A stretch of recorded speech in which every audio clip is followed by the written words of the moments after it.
Hello, I'm going to do a walkthrough of a Chatroom application that I worked on, and the following are the areas that I'm going to cover. First, I'm going to describe the purpose, the design, the code structure, the technologies that I used, and finally do a demo of the system. So this application is just an avenue to allow students to communicate and interact with each other conveniently. For instance, if I have two users logged in, one user should be able to chat and the other user should be able to see the message in real time. And they should be able to do this by signing up and logging into the chat room.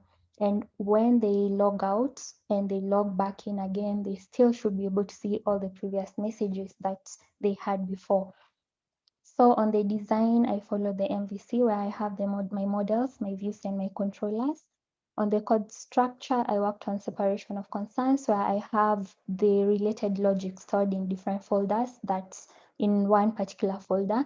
And I'm just going to briefly show you that. So this is an example. For the authentication, I have everything that entails to it there. I have the client folder, which contains the client code. I have the configuration for configs, which contains secretive information that I don't need to put in my code.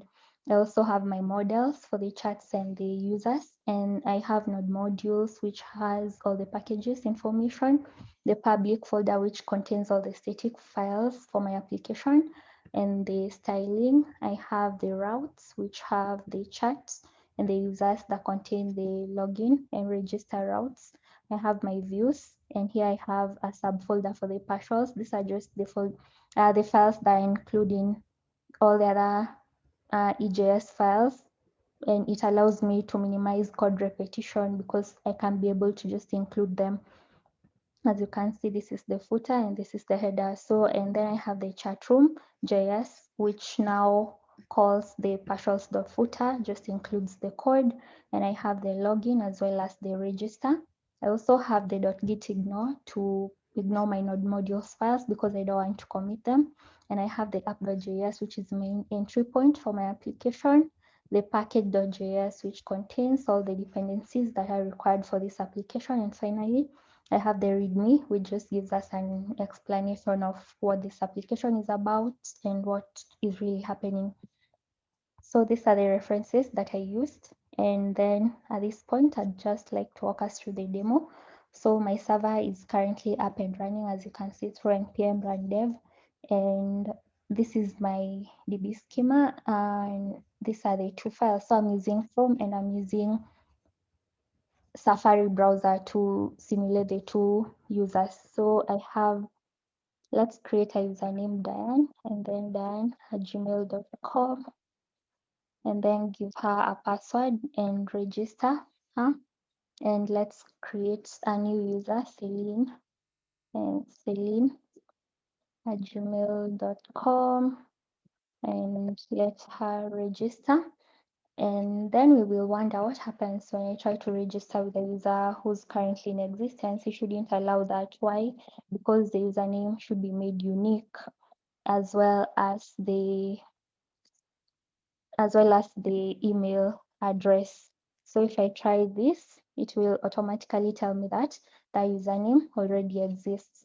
So I have validation in place to handle that, and the user cannot also submit empty fields because it shouldn't be allowed. So at this point, let's just log in, Diane,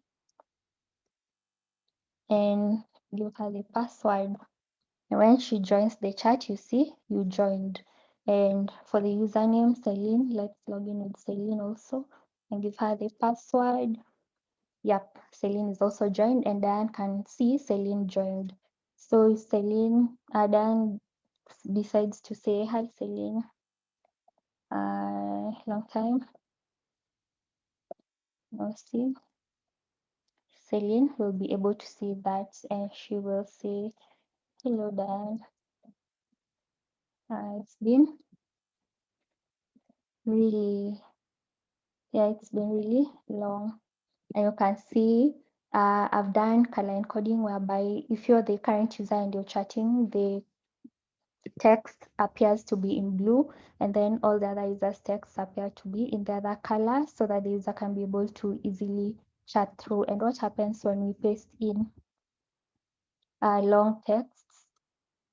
So like that, everything seems okay also. And there's also the scroll functionality where you can be able to scroll through.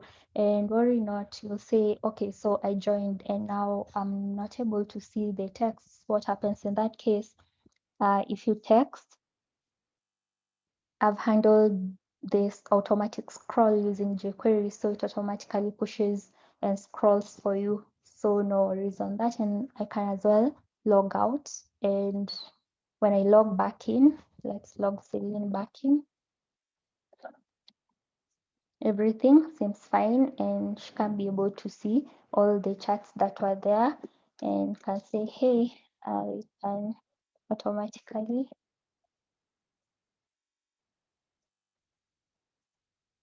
scroll through the chats. Yeah, see that? And the message is also displayed on the other side. And this is the database.